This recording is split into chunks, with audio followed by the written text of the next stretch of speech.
That was unreal. And I never thought I'd be out anything for what I went through. Along with her emotional scars, this rape victim holds a lap full of bills that police promised to pay. And I'm the victim. And yet here I am. I'm asked to pay this bill, and my credit's going to get hurt.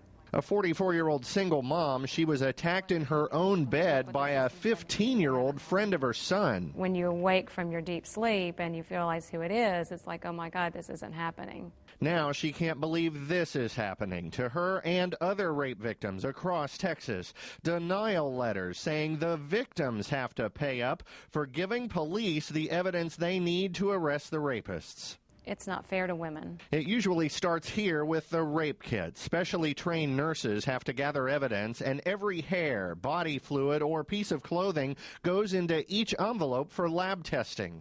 It is set up legislatively so that the criminal justice system pays for whatever evidence collection occurs. So why are rape counselors like Kelly Young at the Houston Area Women's Center hearing from victims who are stuck with the bills? There may be lots of survivors who have this happen, and we don't know because they don't know that they shouldn't be getting the bills. A lot of people aren't going to ask. They're just going to go ahead and pay it and move forward with their lives. They don't want to keep reliving that experience. In Austin, Attorney General Greg Abbott is over the Crime Victim Compensation Fund where this denial letter came from. It says $1,800 has to be paid by the victim in this case. That's why she's been getting delinquency notices threatening to damage her credit. If you're anywhere in your recovery process or your healing process to have anything pop up like that can really set you back. It's not like the state's crime victim fund would be set back. The state controller reports it has millions left in the bank each year. $67 million in 2006 and $58 million in 2007.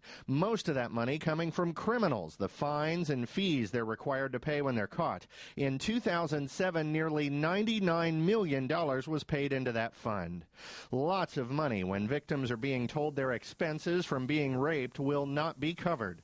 People who deal with rape every day say the state needs to change its criteria so victims stop getting the runaround. It's horrible. I mean, you're a victim, and yet you come out with an $1,800 bill and a $1,200 bill and I didn't do anything to deserve it.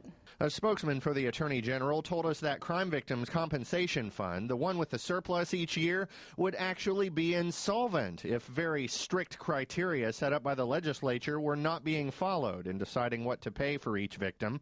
He says the rape kit itself is paid automatically, but many follow-up or added treatments are not covered. Plus, the fund only pays as a last resort after police and the victim's health insurance have already said no.